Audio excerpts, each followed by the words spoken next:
We hear from a number of countries that X percentage of them are reported as not having symptoms, or that they are in their pre-symptomatic phase, which means it's a few days before they actually develop severe symptoms.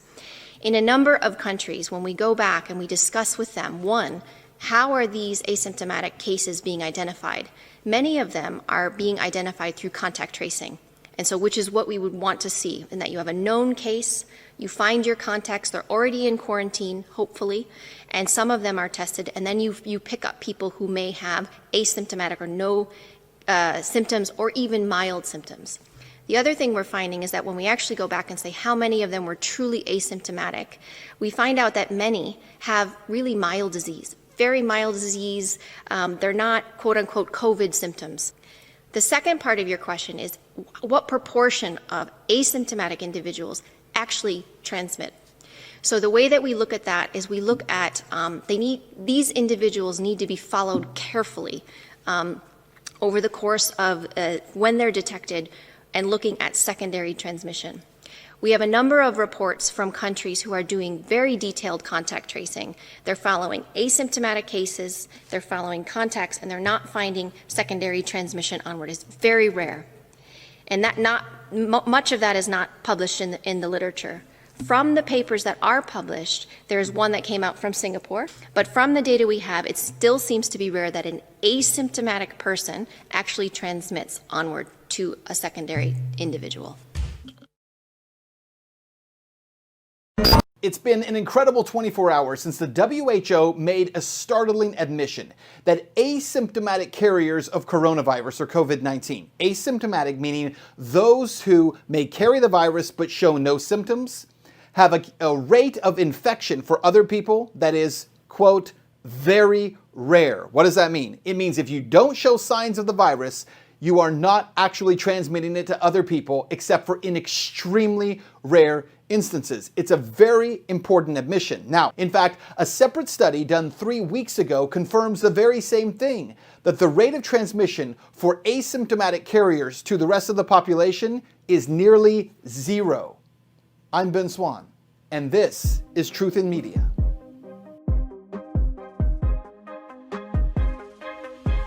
Get to today. So I want to talk about the WHO and this news conference that was held on Monday. Essentially, one of the top people at the WHO who is studying infectious diseases was holding a press conference talking about coronavirus and made an incredible admission that the rate of infection from asymptomatic people to the rest of the population is very rare. Watch this.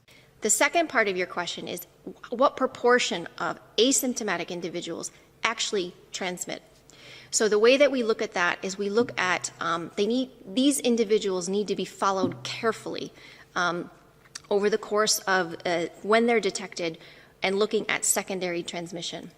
We have a number of reports from countries who are doing very detailed contact tracing. They're following asymptomatic cases, they're following contacts, and they're not finding secondary transmission onward. It's very rare. And much of that is not published in the literature. From the papers that are published, there's one that came out from Singapore. We are constantly looking at this data, and we're trying to get more information from countries to truly answer this question.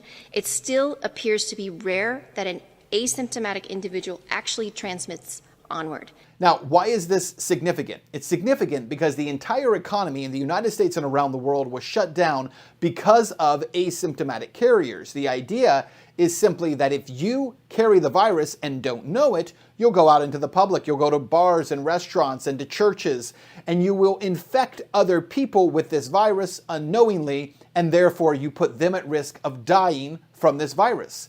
But the truth is, the data is not showing that. Data is showing us that it is very rare that asymptomatic cases are causing the transmission of COVID-19 or coronavirus. This is not the first time this has come up. In fact, 3 weeks ago, on May 24th, there was a separate study that was published that essentially showed 455 people were exposed to an asymptomatic carrier of coronavirus, and in virtually all cases, there was no transmission of the virus from the asymptomatic person to those 455 people. In this study, which was published in the National Library of Medicine for NIH, called A Study of Infectivity of Asymptomatic SARS-CoV-2 Carriers, quote, 455 contacts who were exposed to the asymptomatic COVID-19 virus carrier became the subjects of our research. They were divided into 3 groups, 35 patients, 196 family members, and 224 hospital staffs. We extracted their epidemiological information, clinical records, auxiliary examination results, and therapeutic schedules. In summary, all of the 455 contacts were excluded from SARS-CoV-2 infection. And we conclude that the infectivity of some asymptomatic SARS-CoV-2 carriers might be weak. Essentially, the study found that of the 455 people who were exposed to an asymptomatic carrier, none of them contracted coronavirus.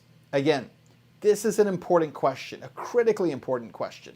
And the reason for that is because all of the public policy and political policy surrounding coronavirus is based upon this very simple idea.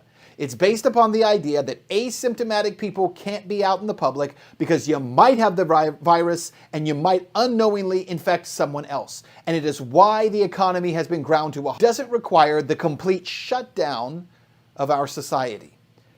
We need clear data on this, and the WHO has got to stop acting as if it is a political organization instead of a medical organization, because so far, throughout this entire crisis, they have not acted as a medical organization at all.